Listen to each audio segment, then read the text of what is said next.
5 best things about Disney's Hollywood Studios.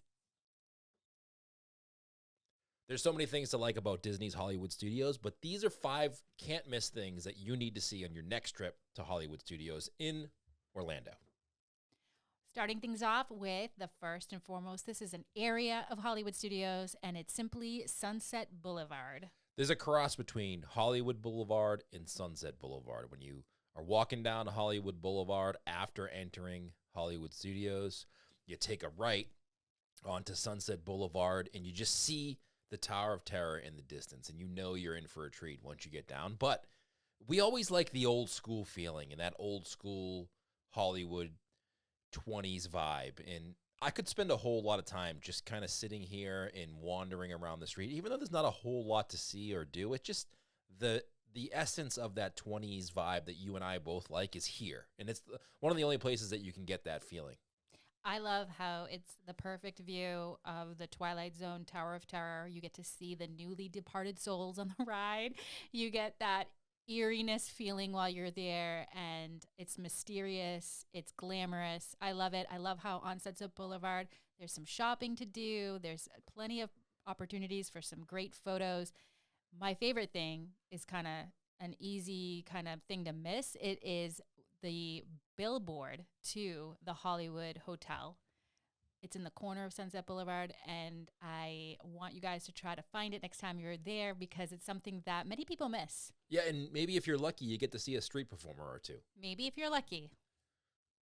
All right, next thing is Walt Disney Presents, also One Man's Dream. I really think that this should be in the front of the park. We've often said, if you haven't listened to our podcast yet, we'll put a link in the comments below to check it out. But we've talked about on the podcast of the history of the Walt Disney Company and how it all started with Walt and his perseverance and struggles with entrepreneurship and how, it wasn't always easy for him. And I think a lot of people who visit Disney forget that how it all started. And I really, truly think that this should be in the front of the park, and you should have to walk through this in order to enter the park. You know how when you go to the Magic Kingdom, they say you're entering a movie set and you walk under the tunnel and it's the beginning of the movie and then it opens up and the movie begins? Mm-hmm. That's how you should have to enter Hollywood Studios. You should have to look at the history of the company and how it began, and then you can enter and enjoy the park, and you'll have a better feeling and appreciation for what you're about to see and do. I totally agree with you. I would love that I would love to see Disney do that because I don't think people recognize Walt himself as part of the park. Sometimes you go to Walt Disney World, and that was the case for us for so many years before we discovered and unlocked the magic.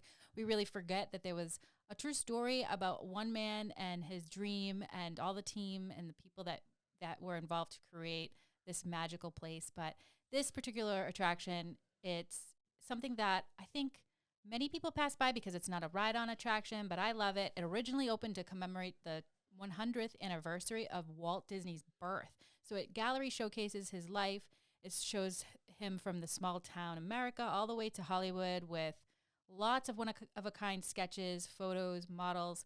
And at the end, there's a nice movie about his life, and I just enjoy it so much. It's got great air conditioning, too. So if you're really hot in Hollywood Studios and you want to, I'm going to take a little bit of a break, you get to walk through this museum, and you get to see the history of the company and Walt's life from start to finish. And it has a tremendous amount of trinkets, right, from the Walt Disney Company that you can see. And then the movie at the end, sometimes they put in sneak peeks of Disney movies or Pixar movies, but if you can catch the movie One Man's Dream, it's a 15-minute documentary that showcases the life and times of the visionary creator. And this is for maybe the person like myself who gets a little antsy walking through. It's a great sit-down 15-minute kind of process of how the Walt Disney Company came to be. And it's a great movie. It's very inspirational, and I think that you will enjoy it. And it's only 15 minutes of your day, and it's going to give you a lot of appreciation. I'm not going to lie. I got to admit, we were the first people to just go here at the beginning to just get away from the heat. Like, we saw it as an opportunity to get away from the hot sun, the hot Florida sun. And wow, did it change everything for us. So it might do the same for you. You never know. Give it a shot. And we did a whole episode on our podcast about Walt Disney and the history. So if you want to go check that out, you can go. We'll put a link in the description below this video for you to check out that podcast if you want to do a little bit more of a deep dive into the history and what we love about the company itself. Next one is the SciFi Dine-In Theater. Shocker. We put this on the list of 5 things that we love about Hollywood studios because we do that on every single Hollywood studios list. But every single one. You have to stay true to what you believe, and you have to continue to push those things that you love. This is an attraction and a meal, place to eat, all in one. It is can't miss, won't miss part of Hollywood studios. If I don't dine here, whether it's for lunch or dinner, I truly don't feel like I've had a successful day at Hollywood studios. It's always on the list for us. It's just a simple dinner and a show, 50s style drive-in theater. And to me, it's just the perfect kind of feeling, and the ambiance and everything just kind of embraces what Hollywood Studios is and was. I enjoy this because it gives you, and we talk about this quite a bit, you go to these restaurants in Disney World, and they're quite expensive. And you go for the theming and the food. And this one has the theming, but it doesn't have the theming where it's overwhelming. You get to sit down, enjoy your meal in a quiet environment. So if you do want to kind of check out of all the chaos that's going on around you while you're going on the Tower of Terror or around the parks in Galaxy's Edge or wherever, you get to enjoy the really great theming of a restaurant, have a good meal, enjoy a movie, but do it in a quiet environment. And maybe it's a time to kind of recoup and resettle down your family and get ready for the rest of the day. I absolutely love it. Where else are you going to get that awesome sensory break, a good meal, and a lot of things around you that you might not find elsewhere? I mean, you're literally in a Hollywood-style soundstage and in a classic car, like you're in a automo booth, that's what they call it, and you have a classic car hop to guide you and help you choose. My favorite is the fried pickles. Have to have it. Hope that never goes away. And a milkshake and a burger. I'm so happy. And actually, if you're not able to get one of those automobile cars, the auto booth, you can have a table. It's in the picnic area. It's a picnic table out back. And I got to tell you, don't frown upon those, because we were kind of bummed one time. We had a reservation and we had to sit back there. We're kind of sad because we love the classic car. But we had a great experience. It's 2 different experiences. When you sit in the cars, there's almost only enough room in one of the booths for 2 people at a time. So if you have a family of 5 like us, you're probably going to get sat in one of the cars with 3 booths, and you're not going to really be able to talk to each other. It's a little awkward to turn around and talk to everybody. And this is just a different experience. We sat at the table in the back, and it was the first time that we sat together in SciFi Dine-In Theater that we actually got to talk about the experience that we were having while we were eating. So it was a different experience. So if you're used to sitting in the car and you get sat at the table, like Connie said, don't disregard that. You're still going to have a good time, and it's going to be a different experience for you. Order a shake, have it as a starter, or have it at the end. Enjoy a SciFi candy bar, a burger. So much fun. And where else are you going to go where you'll see clips of attacking aliens while you eat? That's right. Not a lot of places. Right. All right. Next on the list is Star Wars Galaxy's Edge, or as I like to call it, Star Wars Land. That's right. Nice and simple. Listen, it's Toy Story Land. It should be Star Wars Land. That's what we all call it anyway. But right. This is, if you're into the Star Wars movies and you want to get a real life feel for what it would be like to walk on one of these planets or outposts that you see in the Star Wars movies, this is the place for you. Now, there's 2 attractions that go on here. One is Millennium Falcon Smuggler's Run. The other is Star Wars Rise of the Resistance, which I think if you're going to pick one and you only have time for one, Rise of the Resistance is the one to choose. Smuggler's Run could be hit or miss depending on where you are in the ride. But is there anything better than walking into Galaxy's Edge and seeing the Millennium Falcon? If that's all you get a chance to do is just kind of walk through Galaxy's Edge and see the Millennium Falcon and get a picture in front of it, is there anything better than that if you're a true Star Wars fan?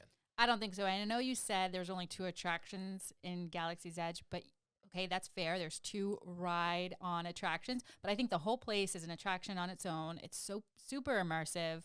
It's so much fun. I love the dining here. They have multiple places where you can grab some food. Docking Bay 7, there's a place to get a Rancho wrap, which is delicious, by the way, and just really sets the mood. You really don't feel like you're in Central Florida when you're here. There are other things to do, too, like Savvy's Workshop or the Droid Depot, where you can build your own lightsaber or build your own droid. So if you have young kids, those are a little bit expensive. So I would not necessarily say, like, that's a must-do because it's a little bit pricey. You can have a great time in Galaxy's Edge without having to do either one of those things. And even if you don't get a chance to go on the rides, just walking around and seeing the characters walking. We were there at Galaxy's Edge in Disneyland, and we saw the Mandalorian walk right by us with Grogu. I get so excited when I see characters working around. It's And like celebrities. And I love the fact that you can see R2-D2 kind of strolling by and enjoy the park while you get to see these characters that you've watched in the movies. It's definitely a great place to visit, and I highly suggest doing so. Okay, next one, the Twilight Zone Tower of Terror. We kind of mentioned that earlier, talking about Sunset Boulevard and how it attracts you in because you're seeing this eerie hotel from the distance and you're naturally curious of what's going on over there. This is an attraction that is my favorite by far.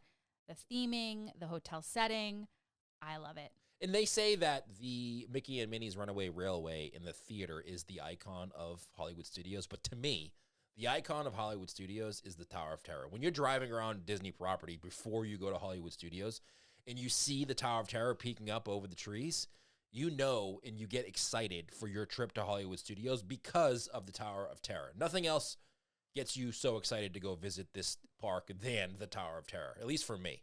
Last time we were there, I really paid attention to the details. It's one of the places that I don't mind waiting in line for because even though you're just in the garden area of the hotel, it is actually super fun to see. Like, you'll see signage of where the pool was and things like that tell the story as you're walking through and you're wondering, why is this a hotel abandoned? Like, what happened?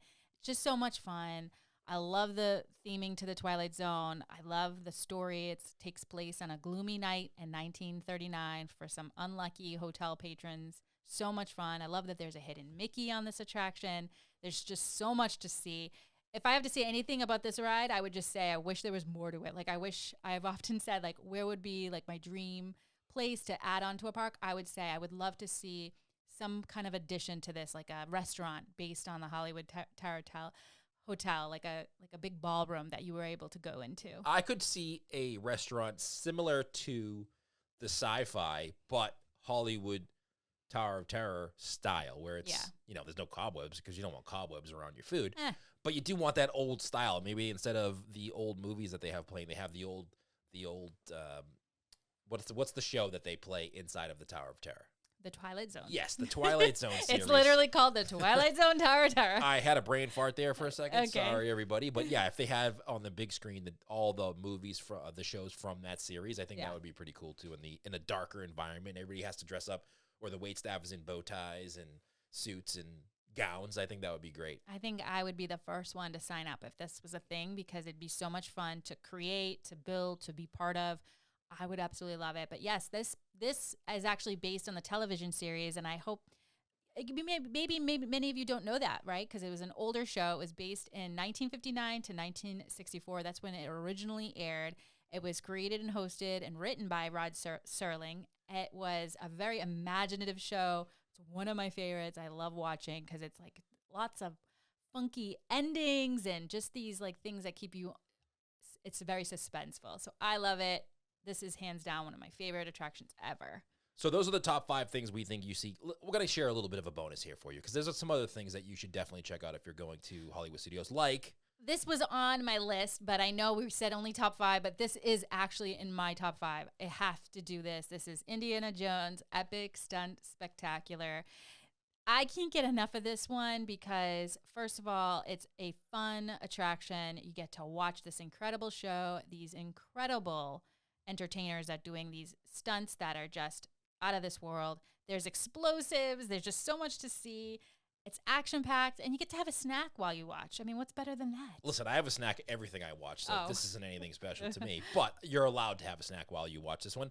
And then the thing that I like about this the most, other than the stunts and seeing how movies are made, kind of give you the quote-unquote behind the scenes, it's a huge stadium. And the show that you see is the same. But the location in which you view it from can change depending on where you sit in the stand. So yeah, even if you've seen it once before, you could be sitting on the side and you can see the actors who are getting ready to act in the stunt show behind the scenes, if you're lucky enough, to kind of motivating themselves, talking to themselves, stretching, getting ready to go. And that's something that you don't always get to see. That's really depends on where you're seating in the stadium.